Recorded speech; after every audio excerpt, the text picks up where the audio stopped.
RRI, Radio Tangga Bencana COVID-19. Selamat pagi pendengar, Assalamualaikum warahmatullahi wabarakatuh. Terima kasih Anda masih bersama kami dalam segmen Lintas Pagi Toli-Toli dan kita masuk dalam sesi dialog interaktif. Saya Susanti Akataba bersama Anda pagi ini. Kita akan membahas mengenai bantuan tidak tepat sasaran, solusi yang menjadi masalah.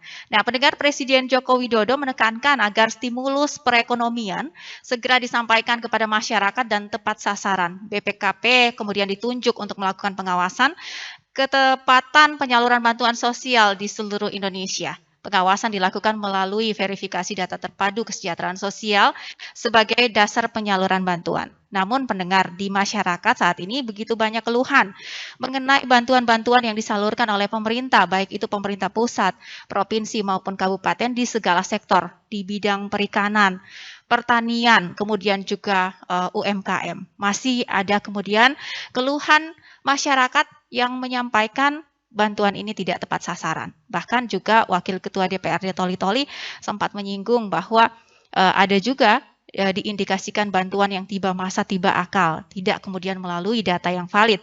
Begitu ya. Ini yang akan kita bahas. Bantuan tidak tepat sasaran, solusi yang menjadi masalah. Saya akan perkenalkan terlebih dahulu narasumber kami pagi ini, pendengar.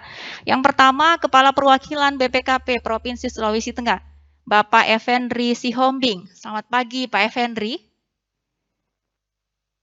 Selamat pagi. Terima kasih sudah meluangkan waktu untuk bicara di RRI.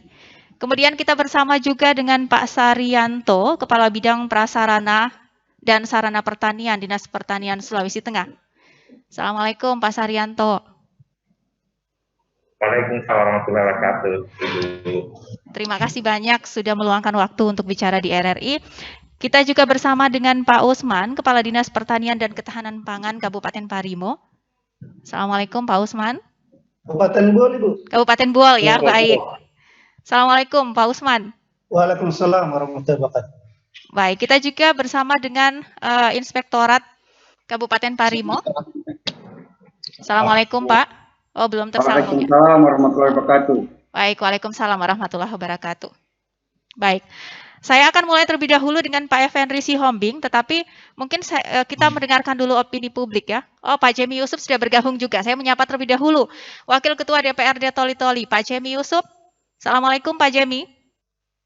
Waalaikumsalam warahmatullahi wabarakatuh kepada seluruh pemirsa Radio Republik Indonesia yang kami cintai. Baik, sebelum memulai diskusi ini kita akan dengarkan terlebih dahulu opini publik. Pagi tadi Bapak-bapak yang terhormat, kita sudah membuka opini publik di RRI. Bagaimana pendapat publik tentang bantuan yang disalurkan selama ini sebagai bahan referensi juga untuk Pak Effendri ya dari BPKP. Kita akan jeda terlebih dahulu mendengarkan opini publik berikut ini sebelum memulai diskusi. Kita harus cari betul-betul yang tidak mampu, tidak boleh memihak siapa yang dekat dengan pejabat, pengurus, aparat desa. Jangan itu yang diperhatikan. Mentang-mentang kita dekat dengan aparat kelurahan, aparat desa, pejabat. Jadi itu yang diperhatikan utama. Tidak melihat dulu kondisi keadaan masyarakat. Ini sekarang kita siapa yang dekat dengan aparat atau pejabat kelurahan atau RT apa, itu yang utamakan. Di kelompok A, misalnya ada dinas ini, tiba-tiba kelompok ini kehilangan paket tersebut. Ini jadi pertanyaannya di mana? Kenapa bisa begitu? Kenapa harus menyeberang ke tempat lain? Iya. Nah, ini juga yang harus ditelusuri. Kenapa ada hal seperti itu terjadi ya, di masa-masa seperti ini maupun di masa-masa yang lalu? Sehingga kekecewaan yang terjadi di tengah-tengah masyarakat atau kelompok yang sudah mengusulkan proposalnya, kemudian di tengah jalan ada disambar sesuatu yang seperti itu. RRI, Radio Tangga Bencana COVID-19. Baik, itu tadi opini publik yang sudah berhasil dihimpun oleh tim Radio Republik Indonesia. Mungkin saya akan mulai diskusi ini terlebih dahulu dengan Pak Effendri. Pak Effendri sudah mendengarkan tadi bagaimana pendapat publik soal solusi yang diberikan pemerintah melalui bantuan-bantuan tetapi pada akhirnya menjadi masalah karena tidak tepat sasaran. Apa komentar Pak Effendri? Silakan Pak. Baik, terima kasih pada pembicara.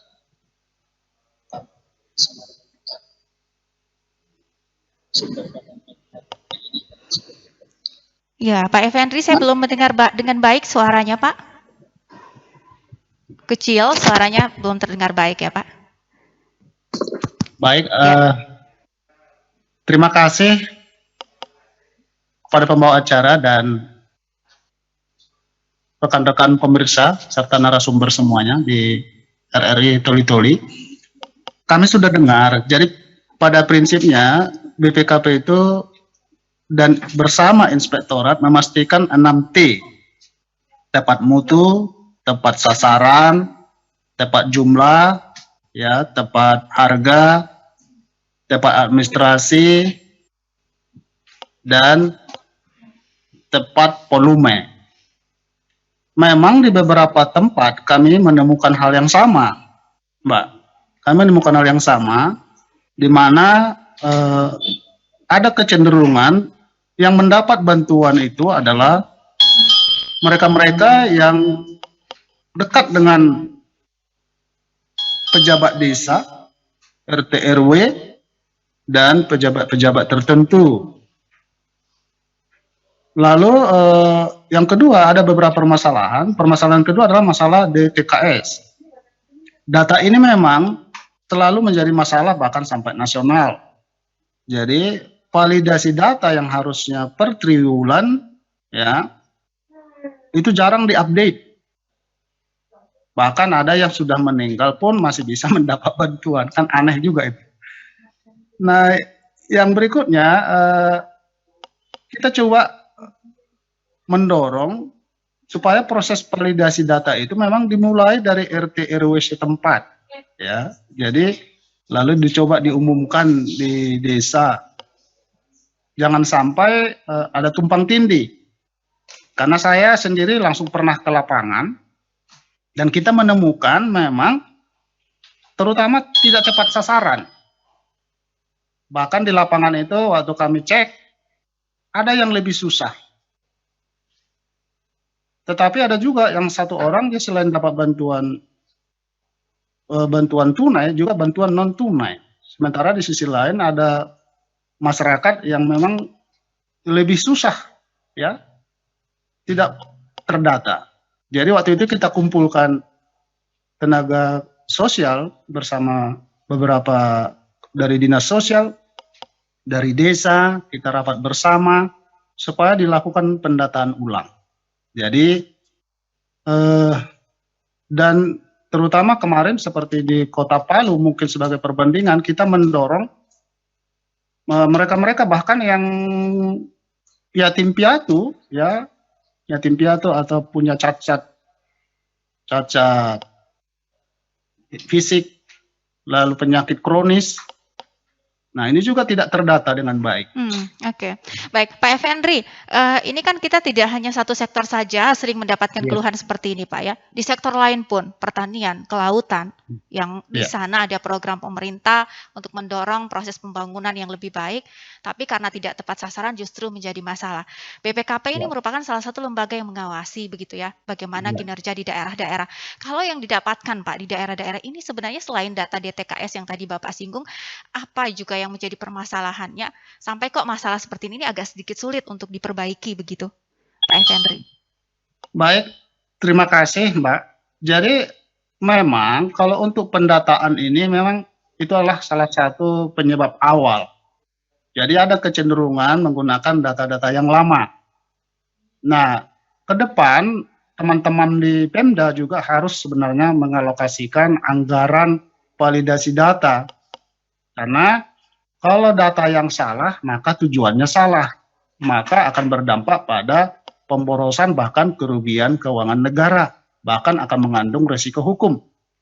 Karena itu, di beberapa keluhan kita pernah berdiskusi, Pak, bagaimana kami mendata kalau juga kami nggak punya anggaran untuk mendata.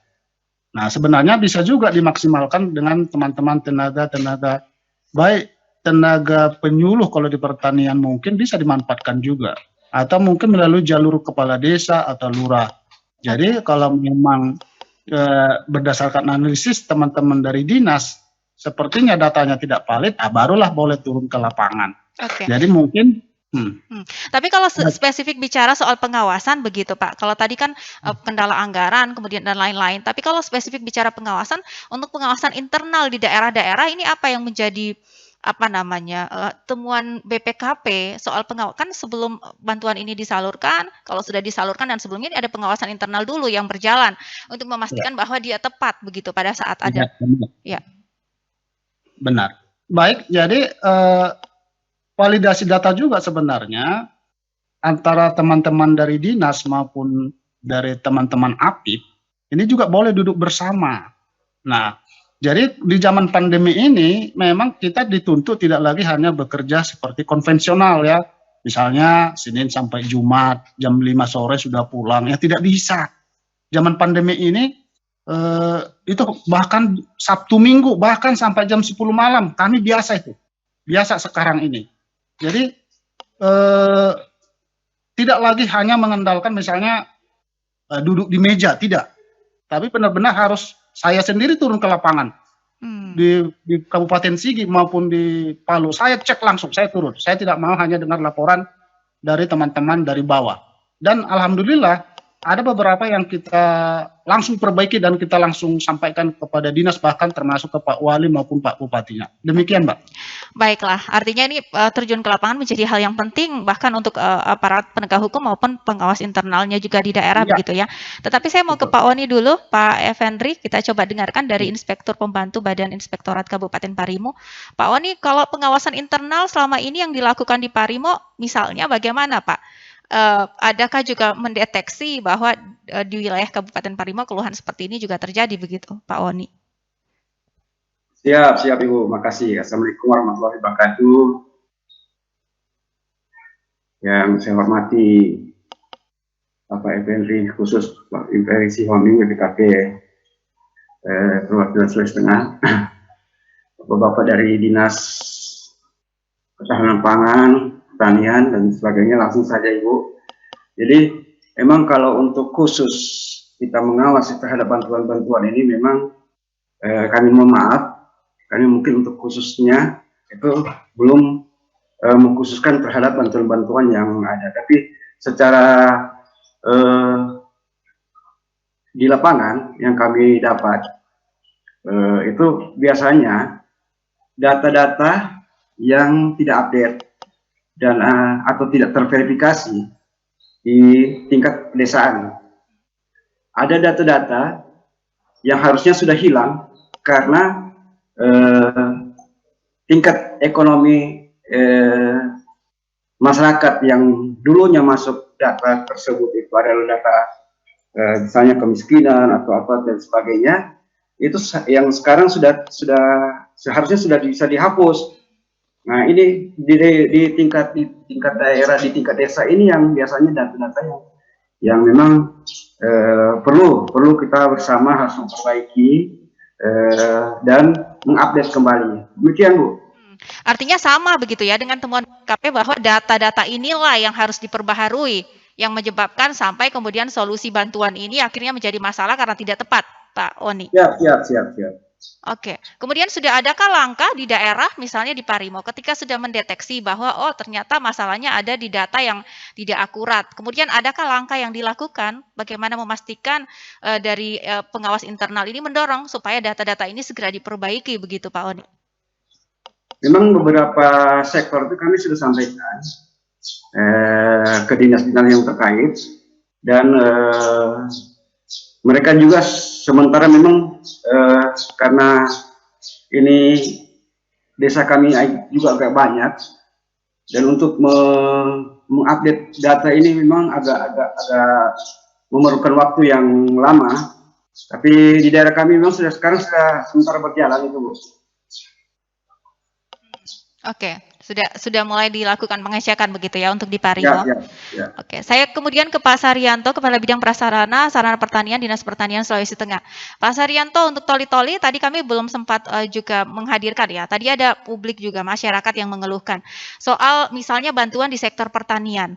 Tidak perlu ada kelompok karena katanya di dalam kelompok itu justru orang-orang terdekat saja yang ada di dalamnya. Seperti itu, Pak Saryanto. Bahkan ada tadi juga yang mungkin Pak Saryanto dengarkan membuat proposal mengusulkan tiba-tiba hilang kemudian yang menerima justru yang tidak membuat proposal. Ini bagaimana Pak Saryanto?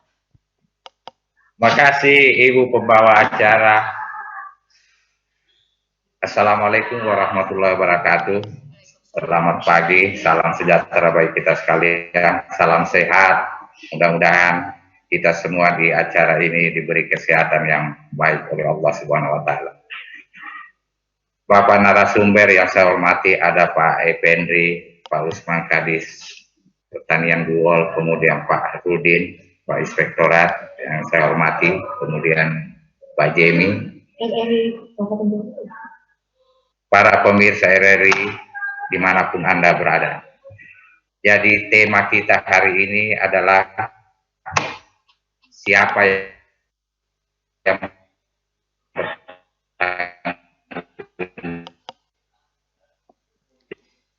Baik Pak Saryanto, saya belum mendengarkan dengan baik suaranya Pak. terhadap bantuan yang tidak tepat sasaran. Oke. Seperti, halo tes? Ya, silakan Pak, lanjutkan. Halo? Ya, silakan dilanjut. Bu? Ya, silakan dilanjut Pak. Lagi ya. Jadi kalau kita simak sesungguhnya untuk tidak tepat sasaran itu kita sudah punya instrumen sesungguhnya yang kita harapkan bisa membuat tepat sasaran semua kegiatan. Tetapi faktanya kalau ada sistemoni yang dilakukan oleh petani, misalnya tidak tepat sasaran, itu juga kita perlu lihat di lapangan. Pemirsa sekalian, perlu saya sampaikan bahwa bantuan di sektor pertanian itu diawali dengan adanya lahan. Jadi kita bicara tentang lahan itu ada LP2B kita. Jadi lahan pertanian pangan berkelanjutan. Kemudian kita tindak lanjuti dengan ada SIMLUPTAN, Sistem Informasi Penyuluhan Pertanian. Di dalamnya itu mencakup semua kelompok tani yang ada di Provinsi Sulawesi Tengah. Di kabupaten juga ada tersedia sistemnya. Lalu apa mekanismenya yang kita lakukan sebelum bantuan itu disalurkan? Jadi kalau kita lihat itu perlu ada proposal usulan oleh kelompok tani. Setelah proposal usulan itu masuk, kita akan melakukan CPCL. Oke, ini mekanismenya Pak. Ini mekanismenya Pak Saryanto ya. Anda mau menjelaskan bahwa ada mekanisme yang kemudian dijalankan. Tetapi setelah mekanisme ini diatur dengan sedemikian rupa untuk mencegah jangan sampai ada yang tidak tepat, tapi kenyataannya masih ada keluhan di lapangan. Ini kira-kira persoalannya ada di mana menurut Anda? Ya, saya sampaikan dulu ya mekanisme CPCL. Setelah itu diverifikasi, kemudian diberikan bantuan ke kelompok tani. Tetapi bahwa ada di dalam proses itu ada tiba-tiba kelompok tani itu tidak mendapatkan bantuan atau setelah di CPCL memang tidak layak dan tidak terdaftar di SIMLUPTAN. Mungkin begitu. Kemudian hal lain ini juga kalau kita lihat di lapangan bahwa sesungguhnya lahan-lahan kita yang masuk dalam LP2B itu jika dia terdaftar di dalam LP2B kemudian kelompoknya memang kelompok yang masuk dalam simultan itu pasti sudah mendapatkan bantuan. Bahwa ada ini kan kalau provinsi itu sifatnya kan dia mengkomunikasikan di kabupaten. Itu kuncinya sesungguhnya di penyuluh di tingkat lapangan data awalnya. Itu yang kira-kira yang perlu kita pahami bahwa penyuluh lah itu adalah ujung tombaknya di data itu. Bahwa ada keluhan bahwa tiba-tiba proposalnya hilang, kemudian yang mendapatkan tidak ada proposal usulannya itu juga tidak benar. Seharusnya mekanismenya ada proposal. Kalau tidak ada proposal pasti tidak mendapatkan bantuan. Kira-kira begitu Ibu. Oke, baik. Tetapi kalau dari provinsi sendiri pernah ada temuan tidak Pak bahwa memang ada yang kemudian tiba-tiba muncul kemudian dapat bantuan begitu? Pernah didapatkankah juga oleh dari Dinas Pertanian Provinsi? Kami tidak akan memproses, tidak akan dapat bantuan karena ini menyangkut langsung kepada kelompok tani dan mempunyai NIK, nomor induk kependudukan. Itu di SIMLUPTAN itu terjelas di situ bahwa yang mendapatkan itu ada benar petani dengan NIK-nya, NIK penerima itu. Dan kalau tidak ada proposal itu saya kira belum pernah kejadian tidak ada proposal kemudian dapat bantuan. Ini dipastikan Pak ya, berarti tepat kalau untuk pertanian provinsi. Oke, baiklah. Saya ke Pak Usman, Kepala Dinas Pertanian Ketahanan Pangan Kabupaten Buol. Pak Usman, bagaimana Pak Usman kalau untuk di Buol sendiri menanggapi opini publik kemudian beberapa narasumber tadi? Apa yang menjadi kendala menurut Anda Pak Usman soal bantuan-bantuan? Kita bicara spesifik di bidangnya Pak Usman yaitu sektor pertanian. Kalau tidak tepat sebenarnya masalahnya ada di mana Pak Usman? Ya, terima kasih. Assalamualaikum warahmatullahi wabarakatuh. Karena tadi sebagian sudah dijelaskan oleh Pak Saryanto, maka terkait itu mungkin saya tidak bahas lagi.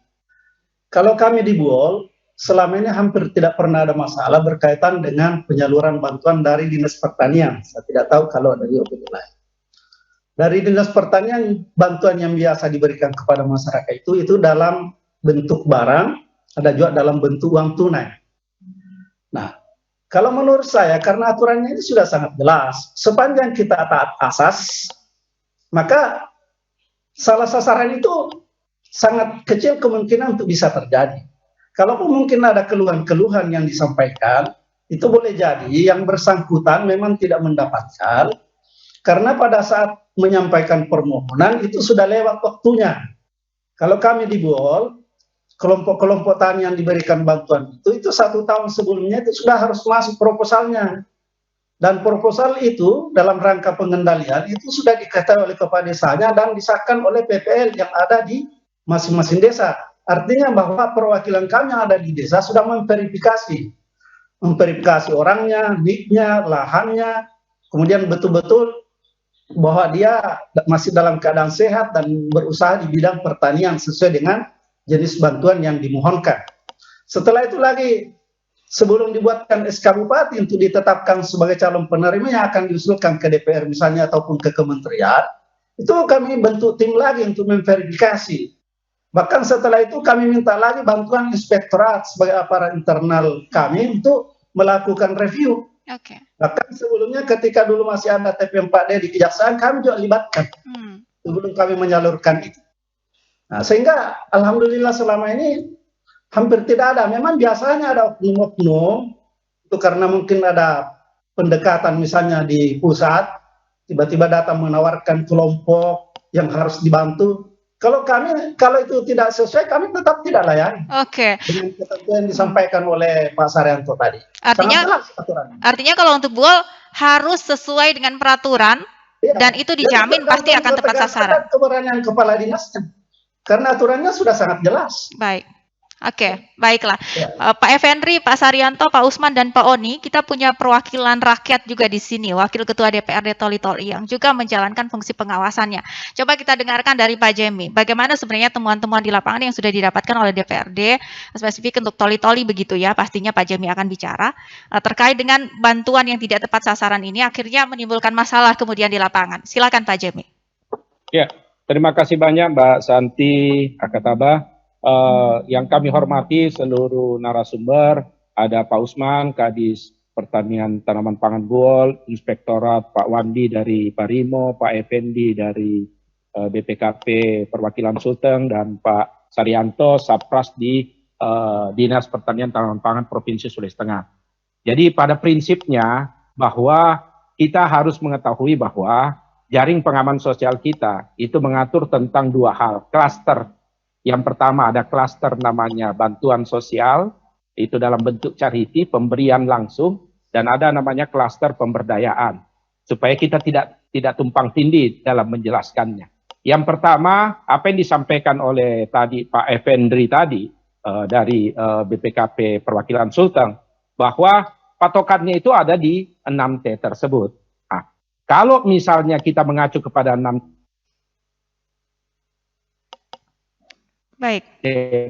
baseline kita atau data dasar kita. Di mana data dasar itu? Data dasar itu ada di data terpadu kesejahteraan sosial kita. Nah, data terpadu kesejahteraan sosial ini itu harus diupdating atau dimutakhirkan. Itu menurut peraturan Menteri Sosial itu adalah per 3 bulan. Sehingga ada operator-operator kita yang ada di tingkat desa. Pertanyaannya, mekanisme ini apa berjalan atau tidak? Bagaimana pemutakhiran data kita saat ini? Kalau menurut Pak Jemi bagaimana? Berjalan atau tidak? Kalau menurut kami itu jauh panggang daripada api. Contoh yang bisa kami dapatkan misalnya masih ada di DTKS kita, itu orang-orang yang ternyata dia mungkin PNS, tapi ternyata dia masih ada. Artinya bahwa orang tersebut tercatat masuk PNS di tahun 2015. Boleh jadi ketika pada waktu itu dia memang masuk klaster orang yang tidak mampu, tetapi setelah dia jadi PNS tahun 2015, seharusnya dia harus keluar dari database itu. Artinya apa? Bahwa sejak dari tahun 2015 berarti tidak terjadi pemutakhiran data. Itu faktanya. Yang kedua, kalau saya menggunakan fungsi pengawasan kami, Dewan, tidak mungkin misalnya yang Mbak Santi pernah publish di RRI dan didengar oleh seluruh masyarakat Kabupaten Toli-Toli, Parimo, dan Buol. Itu ada misalnya kasus ada masyarakat kita yang tidak mampu, lansia,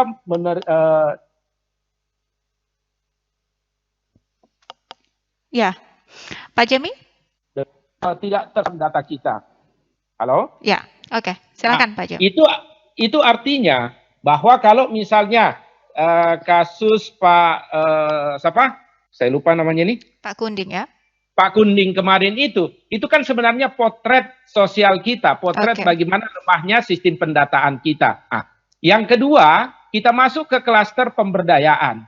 Nah, apa yang tadi disampaikan oleh Pak Srianto tadi, saya pikir Permentan nomor 67 tahun 2016 sudah mengatur itu tentang pembinaan kelembagaan tani.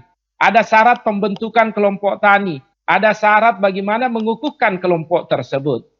Pertanyaannya, kalau kita bicara syarat pembentukan dan pengukuhannya, artinya bahwa kelompok-kelompok tersebut harusnya apa yang disampaikan oleh Pak Usman tadi, mereka itu sudah harus terdata. Mereka sudah harus masuk di database kita.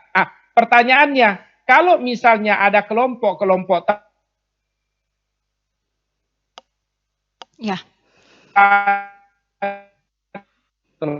tani.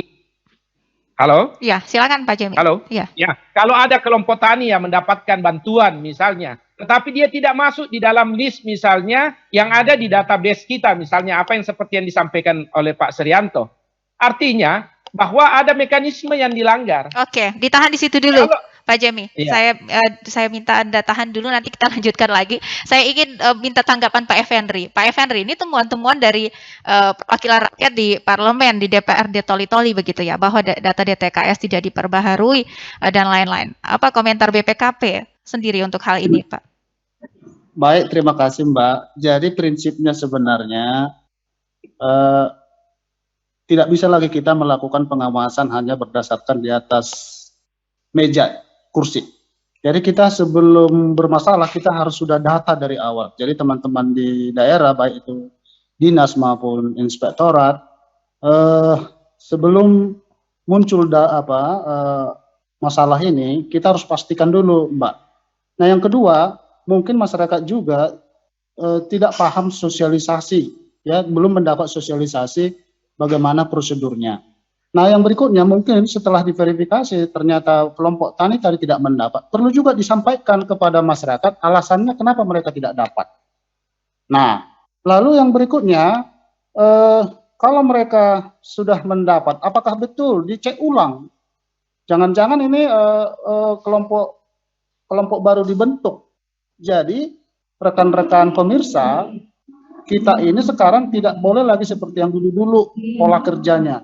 Jadi terjun ke lapangan. Demikian, Mbak. Oke. Ada tidak Pak sanksi yang mengatur begitu? Kalau tadi cukup tegas ya bahwa tidak boleh lagi kerja di belakang meja, harus turun memastikan bahwa semuanya tepat begitu. Nah, kalau kemudian ada hal-hal seperti ini muncul di daerah-daerah, sebenarnya ada sanksi tidak Pak yang diatur begitu? Apa sanksi yang diberikan kepada OPD teknis misalnya yang sudah diberikan tugas tetapi tidak memastikan bahwa bantuan-bantuan ini tepat di lapangan?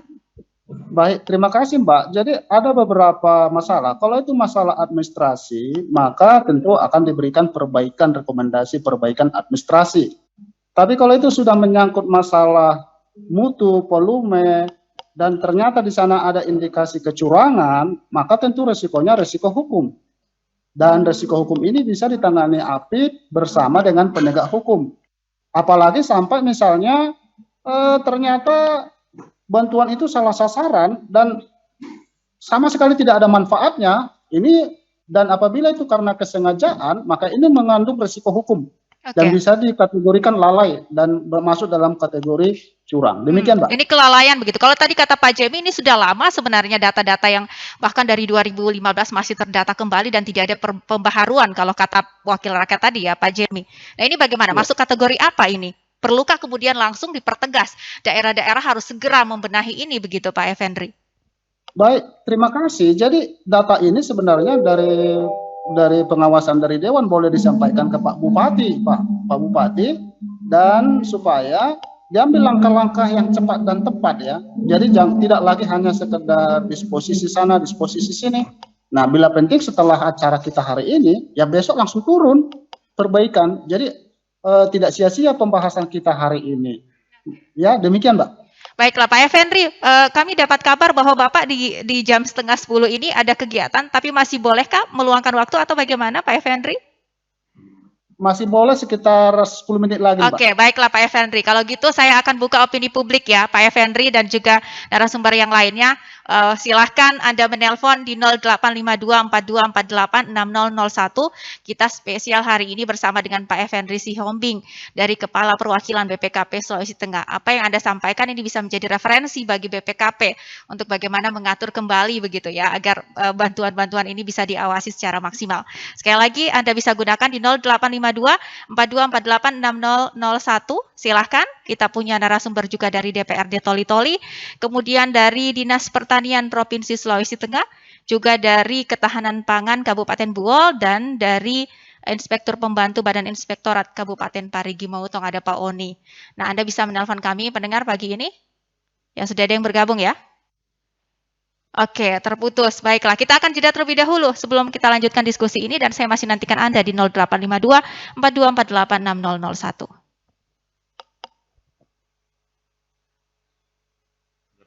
Dengan yang namanya virus corona.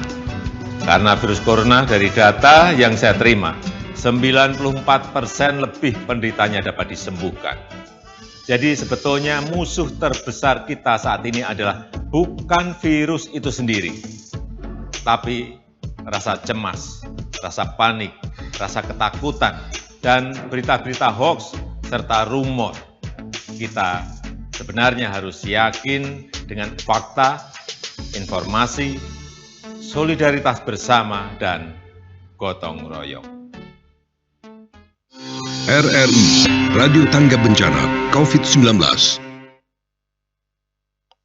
Pendengar dimanapun Anda berada, Anda masih bersama kami, Radio Republik Indonesia Toli-Toli, dan saya sudah punya penelpon ya, di 0852-4248-6001. Ada Pak Mansur, silakan Pak Mansur. Saya mau sampaikan begini. Artinya persoalan yang tidak kena, saya terus terang, kalau bukti banyak. Ada di Kampung Buol sini, itu dulu itu bantuan rumah sosial, orang yang ada mobil, ada bagan, dapat bantuan. Itu wajar kan tidak? Bantuan apa Pak? Diulang kembali Pak Mansur. Itu bantuan rumah, beda rumah. Nah, yang kedua, saya pernah didata, atas nama saya Mansur, istri saya didata itu, didata dengan anak. Ternyata itu dirubah, Pak. Itu terus terang, datang dinas sosial ke rumah, ada penemuan, ternyata yang tertulis di kartu keluarga itu, anak itu tidak ada tercatat satunya nama. Nah, tapi datang dinas sosial, artinya dia adakan pertanyaan apa semua itu, dia tanyakan betul ini rumah nomor 41 di atas nama Mansur. Iya, saya punya tanda tangan. Tapi ternyata yang tertulis di bawahnya itu bukan anak saya, Ampat itu. Tertulis nama anak di situ Ampat, tapi bukan saya punya anak. Perbaikan itu sampai sekarang tidak ada. Baiklah. Itu yang artinya kayak rumit memang. Jadi tolong saya diberikan artinya penjelasan bagaimana itu bentuknya. Kalau mau dicarikan contoh, banyak ke desa. Baik Pak Mansur. Artinya kataan itu ada satu tadi itu penelpon itu, tolong hadirkan di situ pembuktiannya apa dia penjual atau tidak supaya kita jelaskan. Baik. Ya, Baik. terima kasih Bu. Assalamualaikum warahmatullahi wabarakatuh. Terima kasih Pak Mansur. Waalaikumsalam warahmatullahi wabarakatuh. Pak Effendri, ini ada penelpon Pak Mansur. Kalau mau cari bukti banyak, kata Pak Mansur, Pak Effendri. Turun ke lapangan banyak yang mengalami ini. Ini bagaimana komentarnya Pak Effendri? Makasih Mbak. Jadi gini, kalau itu sudah ada faktanya, boleh dikirimkan ke kantor kami Pak. Mbak, boleh difotokan dokumennya, nanti dikirim ke kami boleh. Ya. Nanti akan kami tindak lanjuti bersama teman-teman penegak hukum. Kalau memang nanti di sana ada indikasi kerugian keuangan negara, akan dilanjutkan. Tapi kalau memang sifatnya adalah administratif dan tidak material, nanti akan kita tindak lanjut sesuai mekanisme yang berlaku. Oke. Monggo kami tunggu dengan senang hati. Mbak. Baiklah, artinya publik di sini berperan juga untuk bisa memberikan informasi dan dipastikan akan ditindaklanjuti oleh BPKP begitu ya? Ya, siap. Baik. Kemudian Pak Effendri, karena waktu yang Anda berikan juga untuk diskusi ini terbatas, saya kemudian ke bagian akhir Pak Effendri. Kita tentu tidak ingin ini berlanjut terus ya, bahwa ada bantuan yang tujuannya mulia karena tidak tepat justru masalah yang kemudian terjadi, Pak Effendri. Siap. Lalu bagaimana nih Pak dalam waktu dekat untuk kita memperbaharui ini, memperbaiki agar tentu bisa tepat di lapangan Pak Effendri? Nah, pertama itu harus ada rekonsiliasi data dari sekarang kepada teman-teman dinas OPD terkait dengan inspektorat sebagai pengawas. Jadi itu harus turun ke lapangan. Sehingga masalah ini tidak menjadi masalah yang bisa menjadi masalah kedaerahan dan mengganggu kinerja pemerintahan. Demikian Mbak. Dan mohon izin Mbak, ini saya harus masuk ke sana. Baiklah Pak Effendri. Semoga selamat sampai tujuan Pak Effendri. Kita bisa berdiskusi lagi di lain waktu.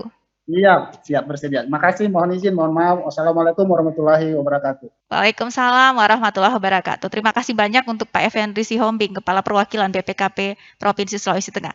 Saya kemudian lanjutkan diskusi ini bersama dengan Pak Saryanto ya dari Dinas Pertanian Provinsi Sulawesi Tengah sambil membuka line telepon juga di 085242486001. Pak Saryanto, tadi ada keluhan publik yang mengatakan silakan dicari, misalnya ke lapangan pasti akan banyak ditemukan hal seperti ini. Kalau dari Dinas Pertanian Provinsi, adakah kemudian jadwal yang ditentukan begitu? Kapan harus turun ke lapangan untuk memastikan alat-alat atau bantuan yang diberikan ini tergunakan, tepat, dan diberikan kepada orang yang tepat juga, Pak Saryanto?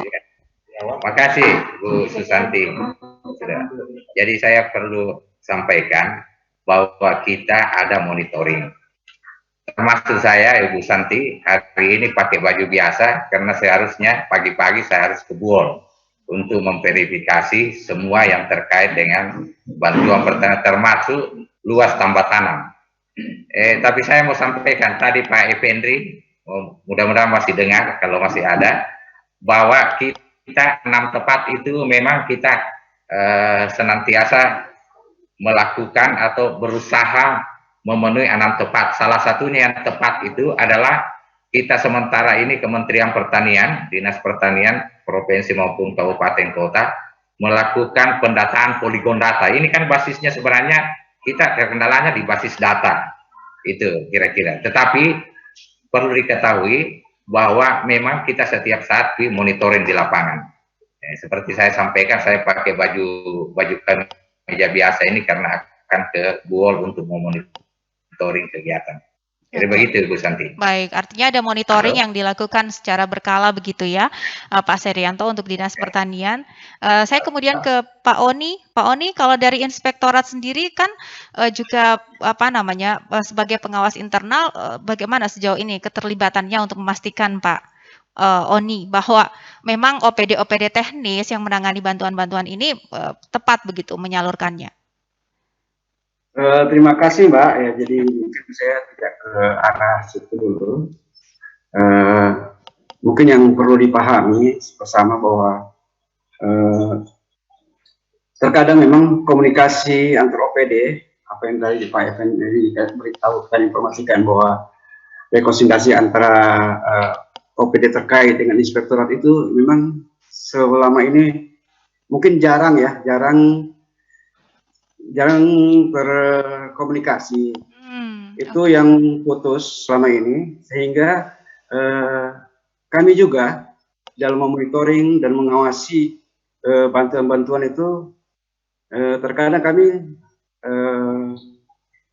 gimana ya? Terhambat Informasi, juga begitu ya? iya terhambat karena informasi itu ya memang tidak ada. Dari OPD tidak menyampaikan tapi bukankah harus ada persyaratan bahwa inspektorat mereview begitu kalau kemudian ada bantuan-bantuan yang akan disalurkan? Batas reviewnya hanya terbatas, Mbak. Misalnya bagaimana Pak Wani? Terbatasnya pada kalau review-review yang kami laksanakan selama ini hanya terbatas pada review pengadaan dalam hal dokumen. Tidak sampai kepada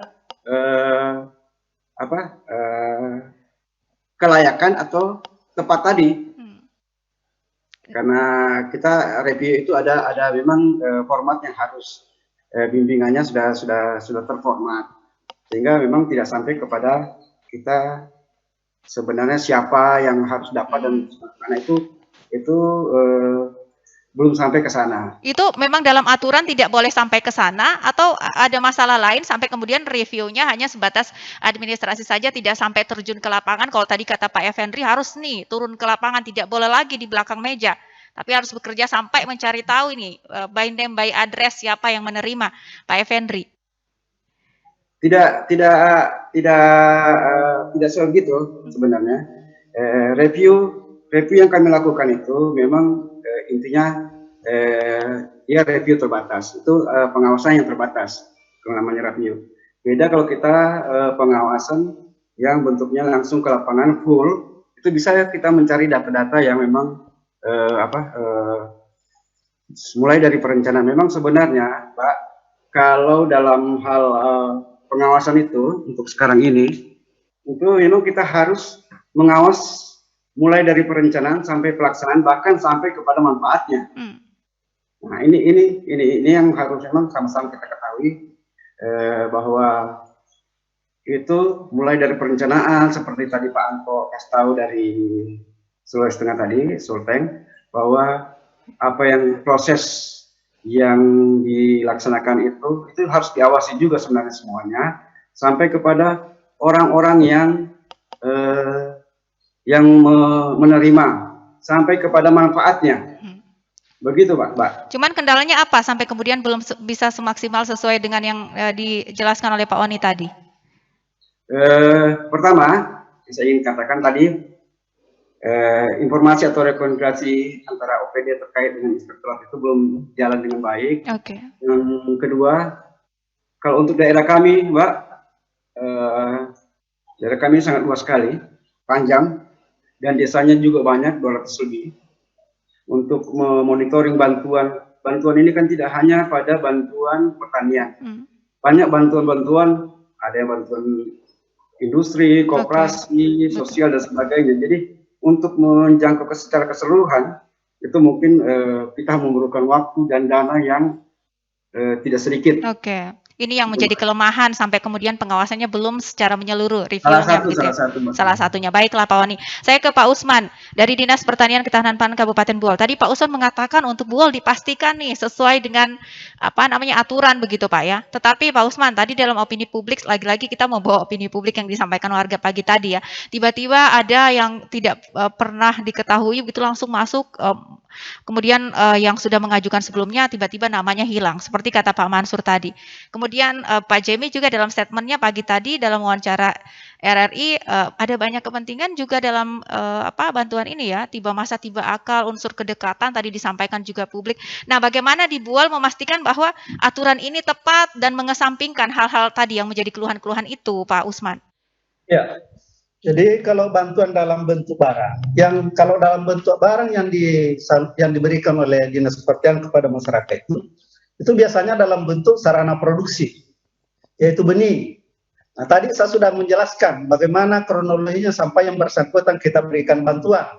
Ada usulannya atau proposal yang diketahui kepala desa sudah diberikan lebih awal oleh PPL. Kemudian kita bentuk lagi tim untuk melakukan CPCL. Pada saat CPCL dilihat kembali di Simlu. Boleh jadi di Simlu tetap ada nama kelompok itu, tapi anggotanya sudah tidak aktif lagi. Nah, ketika kita dapatkan hal yang seperti itu, maka itu kita abaikan. Kita ambil kelompok yang lebih memenuhi syarat. Nah, kemudian setelah barangnya lagi ada, itu kan diserahkan ada berita acaranya langsung kepada yang bersangkutan. Setelah dia terima lagi, bukan kita sudah berhenti di situ, Mbak. Itu tetap ada petugas yang mengawal kapan dia olah lahannya, kapan dia tanam, kapan dia panen. Dalam proses tanam sampai panen, kalau ada gangguan hama penyakit itu juga harus diberikan pendampingan dan lain sebagainya. Oke. Nah, begitu juga pupuk. Pupuk itu sudah melalui pengecer saja yang sudah subsidi. KUR itu langsung ke bank. Untuk memastikan itu semua berjalan sesuai aturan, ada kendala tidak, Pak? Misalnya mungkin ada kepentingan-kepentingan tertentu yang masuk ke dinas dan lain. Tidak semua yang bermohon harus bisa mendapatkan karena kita harus taat asas. Oke.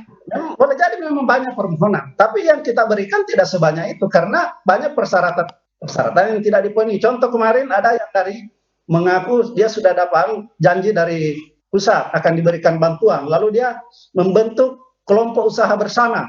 Dia minta rekomendasi saya, lalu saya tunjuk tim untuk melakukan verifikasi. Setelah diverifikasi, karena ketentuannya itu kuda itu berasal dari anggota kelompok yang sudah ada, ternyata kelompok yang dia masukkan itu adalah kelompok yang sudah tidak aktif. Maka sampai hari ini saya belum menandatangani kecuali dia ganti. Dan ini walaupun tadi disampaikan Pak. Ya Pak Usman, walaupun tadi disampaikan ini perintah langsung dari pusat, tetap dibual tidak menyalurkan ya kalau tidak sesuai. Saya merasa ada orangnya di dalam, yang di dalam itu sudah memberikan sinyal, dia tinggal meminta persyaratan-persyaratan. Nah ketika persyaratan itu diminta ke dinas, kita bicara teknis, bicara aturan. Ketika tidak sesuai dari manapun itu asalnya tidak bisa. Karena kalau kita penuhi itu akan terjadi tadi. Ada yang memenuhi syarat tidak dapat, padahal proposalnya dari tahun lalu. Kenapa? Karena itu tadi. Ya. Kemudian yang selanjutnya, yang bantuan langsung tunai, itu kami buat mekanisme, walaupun di aturan tidak seperti itu, tapi itu dalam rangka pengendalian. Uang sudah masuk di rekeningnya. Lalu kami kerjasama dengan perbankan yang menyalurkan uang itu. Mereka bisa mengambil uang apabila ada rekomendasi dari saya. Maka saya buatlah 3 tahap. Tahap pertama kita berikan dulu, setelah tahap pertama ini sudah dipertanggungjawabkan, kita juga verifikasi fisiknya bahwa memang sudah sesuai dengan yang direncanakan disepakati, baru kita cairkan lagi tahap keduanya sampai dia selesai. Baiklah. Jadi sangat sulit untuk mau terjadi salah sasaran karena tidak dilepaskan begitu saja. Baiklah Pak Usman, ini yang terjadi di Kabupaten Buol ya. Anda tadi menggarisbawahi siapapun yang disampaikan dekat dan lain sebagainya tidak menjadi pertimbangan. Yang menjadi pertimbangan adalah aturan main yang sudah ditetapkan begitu ya. Baik, saya kemudian ke Pak Jemi di bagian akhir. Pak Jemi, silahkan bagaimana Anda mengomentari tadi dari beberapa narasumber. Iya, terima kasih banyak Mbak Susanti. Jadi saya lebih cenderung itu tertarik apa yang disampaikan oleh Pak Mansur tadi. Pak Mansur tadi itu adalah potret yang masyarakat yang menyampaikan kepada kita. Sebenarnya saya sangat berharap tadi Pak Effendi untuk tidak Pak Effendi untuk masih ada sebenarnya di dalam diskusi ini. Tetapi sekali lagi saya cuma mengatakan bahwa kalau apa yang dijelaskan oleh Pak Usman tadi itu berjalan dengan baik, maka saya yakin bahwa mekanisme dan penyaluran bantuan sosial kita atau klaster dalam bentuk pemberdayaan itu pasti tidak ada masalah. Yang jadi masalah kalau misalnya apa yang disampaikan itu tidak berjalan sebagaimana mestinya. Kalau kita mengacu kepada peraturan perundang-undangannya sudah baik, mekanismenya itu sudah baik, bahkan penyaluran daripada alat dan mesin pertanian kita, apa yang disampaikan oleh Pak Saryanto tadi, kan sederhana. Kalau kita mau lihat keadilan dan pendistribusian bantuan sosial ini, alat dan mesin pertanian misalnya atau alsintan kita, benar atau tidaknya, maka kita menggunakan misalnya peta LP2B, lahan pertanian pangan berkelanjutan. Kalau misalnya ada daerah dengan luas lahan pertanian pangan misalnya, itu cukup luas. Tetapi distribusi alsinnya misalnya itu tidak sesuai. Atau ada daerah yang punya lahan pertanian yang sedikit, tetapi alokasi alat dan mesin pertaniannya tidak rasional. Artinya, sebenarnya teknologi saat ini itu sudah jauh memudahkan kita sebenarnya. Artinya ini bisa membantu teman-teman dari inspektorat sebagai pengawas internal kita atau APIP kita. Pak Oni juga artinya kalau misalnya kita bekerja pada kondisi-kondisi yang normal-normal saja, tidak berani keluar sebagai out of the box misalnya. Kita keluar dari kelaziman yang ada, seperti apa yang disampaikan tadi oleh Pak Usman. Pak Usman misalnya bagaimana atas dasar kehati-hatiannya membuat misalnya untuk pencairan harus ada rekomendasi. Walaupun ini tidak sesuai dengan ketentuan, tetapi dibutuhkan misalnya upaya-upaya yang signifikan untuk memastikan bahwa sistem jaring pengaman sosial kita, baik yang sifatnya bantuan sosial. Iya, Pak Jemi. Ya kita bisa itu kalau ya, halo. Ya, silakan dilanjut Pak Jemi. Ya, kalau misalnya itu berjalan, maka saya yakin insya Allah bantuan sosial maupun bantuan pemberdayaan kita untuk para pelaku-pelaku UKM kita, petani kita, peternak kita, nelayan kita itu bisa terdistribusi dengan baik. Baik, Pak Jemi. Tapi lagi, Pak Jemi saya potong dulu. Tadi disampaikan oleh Pak Effendri ya, Kepala Perwakilan BPKP Sulawesi Tengah, bahwa terbuka BPKP kalau kemudian ada masyarakat yang melaporkan misalnya bantuan yang tidak tepat sasaran dan lain-lain, silahkan melaporkan langsung. Kita tahu bahwa kondisi masyarakat kita tidak semuanya sama, tidak semua mengerti teknologi dan tahu bagaimana linknya untuk masuk melapor ke BPKP, karena pengawasan inspektorat, kata Pak Oni tadi dari Inspektorat Parimo juga belum maksimal karena koordinasi antar OPD juga yang masih belum maksimal begitu. Akankah ini ditindaklanjuti oleh DPRD? Rakyat juga bisa ikut mengawasi, difasilitasi oleh DPRD untuk melaporkan, terbuka informasinya, di mana saja bantuannya, siapa yang tidak tepat dan siapa yang tepat, sehingga dengan adanya pengawasan publik, kata Pak Effendri, ini bisa dipastikan ada kekhawatiran bagi oknum-oknum tertentu untuk memanfaatkan bantuan ini dengan tidak tepat, Pak Jemi. Oke. Saya tindak lanjuti dulu apa yang disampaikan oleh Pak Srianto dari Sapras Pertanian Tanaman Pangan Provinsi. Kita punya bantuan alat dan mesin pertanian, Pak. Misalnya contohnya RMU kita atau gilingan padi kita yang diserahkan di tahun 2015 sampai hari ini itu tidak beroperasi. Ini fakta di lapangan. Bapak bisa temui kalau misalnya Bapak dalam perjalanan ke Buol, kami minta supaya Bapak itu bisa mampir ke Toli-Toli juga untuk menyaksikan ini. Bahkan ada yang di 2014 itu mangkrak juga informasi yang kami dapatkan. Untuk persoalan tempat kami sudah turun. Saya kembali lagi, saya sangat mengapresiasi tadi apa yang disampaikan oleh Pak Henry, simbol si Hombing tadi, bahwa insya Allah kalau kita mengacu kepada Undang-Undang 23 tahun 2014 tentang fungsi pengawasan Dewan, maka salah satunya adalah melindaklanjuti temuan dari BPK. Kami insya Allah atas kewenangan itu, apa yang disampaikan oleh Pak Effendri nanti, insya Allah kami dalam waktu 1-2 hari ini akan membawa data langsung ke BPKP Perwakilan Sulteng untuk menyampaikan hal-hal temuan kami di lapangan. Kita akan lihat, kita akan melihat apakah keseriusan dari pengawas eksternal kita dalam hal ini BPKP itu serius dengan apa yang kita akan sampaikan. Dan insya Allah atas nama seluruh masyarakat Kabupaten Toli-Toli yang tersamatkan kepada kami, maka insya Allah fungsi pengawasan ini akan kami tindak lanjuti ke BPKP dan Ombudsman untuk mendapatkan solusi terhadap persoalan-persoalan bantuan sosial yang tidak tepat sasaran. Baik Pak Jemi, kita akan coba update lagi informasi ini ya, karena ini berharga sekali pastinya untuk publik di Toli-Toli. Bagaimana kemudian kata Pak Effendri ini tidak hanya sebatas kita perbincangkan hari ini, tetapi harus ada solusinya. Ditindaklanjuti oleh Pak Jemi dalam 2 hari, kata Pak Jemi tadi akan berkoordinasi. Kita nanti update informasinya ya Pak Jemi, bagaimana kemudian hasil koordinasi tersebut.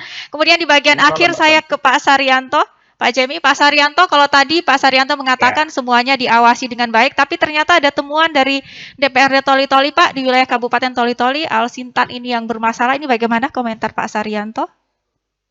Terima kasih Bu Susanti. Jadi saya sangat apresiasi Pak Jemi, ini rekan kerja saya yang baik. Sesungguhnya beliau ini dulu di Kementerian Pertanian. Jadi pertama, kami mau sampaikan bahwa provinsi itu hanya memonitor, kemudian memfasilitasi dan sebagainya, tapi urusan siapa mengusul proposal dan siapa yang akan dapatkan, itu kita harus konsisten. Di kabupaten, teman-teman kabupaten, ini kita harapkan konsisten. Saya paham yang testimoni tadi itu yang disampaikan oleh salah satu petani kita, itu terkait dengan proposal bantuan barang. Jadi waktu membuat proposal, daftar namanya muncul, tiba-tiba mungkin teman-teman di kabupaten, khususnya di Toli-Toli, telah memverifikasi bahwa ternyata ini proposalnya tidak masuk di simultan. Mungkin saja itu terjadi. Tetapi saya berharap karena saya dalam perjalanan ke Toli-Toli ini, yang testimoni tadi itu, kalau bisa saya ketemu sebentar atau besok, usah di Toli-Toli. Kemudian, saya mau sampaikan bahwa yang RMU dengan dryer, bukan cuma RMU Pak Jemi, dryer itu memang ada yang tidak maksimal fungsinya. Tetapi beberapa kali kami melakukan diskusi, mengatakan bahwa terakhir kunjungan teman-teman Bapak Pak Jemi dari Komisi 2 di ruangan saya menyampaikan bahwa sebenarnya RMU itu sudah terpakai. Yang masalah itu karena di lokasi itu irigasinya tidak bagus katanya sehingga tidak ada panen. Yang kami tahu dryer yang ada di Toli-Toli Utara itu kita harapkan direalokasi oleh dinas kabupaten yang bersangkutan karena memang sampai saat ini belum termanfaatkan dengan maksimal. Saya kira demikian. Baik, Pak Saryanto, tadi harapan Pak Jemi Yusuf, Pak Saryanto bisa mampir ke Toli-Toli, datanya lengkap di DPRD Toli-Toli. Akankah ini disambut oleh Dinas Pertanian Provinsi, Pak? Siap, Ibu Susanti, Pak Jemi, kita ketemu di Toli-Toli, insya Allah kita selesaikan mana yang memang bisa direlokasi dan mana yang tetap memang karena alasan teknis. Baiklah, luar biasa Pak Saryanto. Kita tunggu ya, supaya tidak lama mangkrak, bisa dikasih ke petani yang betul-betul membutuhkan dan tidak rugi juga nih, sudah dianggarkan tapi tidak terpakai. Baiklah, kita sudah sampai di sesi akhir. Saya ucapkan terima kasih banyak Pak Saryanto untuk waktunya di RRI Toli-Toli. Lancar perjalanannya ke Toli-Toli dan Buol. Semoga ada solusi terbaik yang bisa didapatkan nanti ya, Pak Saryanto. Pak Usman, terima kasih banyak Pak Usman dari Dinas Pertanian dan Ketahanan Pangan Kabupaten Buol. Siap, sehat selalu Pak. Kemudian Pak Oni juga, terima kasih banyak Pak Oni. Dari Kabupaten Parimo sudah berbincang di RRI Toli-Toli. Kemudian juga Pak Jemi Yusuf. Terima kasih Pak Jemi Yusuf untuk waktunya di RRI. Terima kasih. Baik, dan akhirnya pendengar saya Susanti Akataba. Baik, terima kasih banyak Pak Suryanto. Dan pendengar, kita berharap tentu apa yang kita perbincangkan pagi ini bisa menjadi solusi ya untuk masyarakat Toli-Toli yang mungkin masih mengeluhkan soal bantuan yang tidak tepat sasaran. Kita berharap bantuan pemerintah yang disampaikan ini menjadi solusi dengan adanya perbincangan ini dan sudah ditindaklanjuti oleh DPRD, BPKP maupun dari Dinas Pertanian Provinsi, kemudian juga Inspektorat dari Parimo dan Buol ini bisa menjadi solusi sehingga bantuan-bantuan ini tidak akan tepat sasaran dan juga tidak menjadi masalah di kemudian hari. Saya Susanti Akataba, mewakili kerabat kerja yang bertugas menyampaikan terima kasih atas perhatian Anda dan sampai jumpa.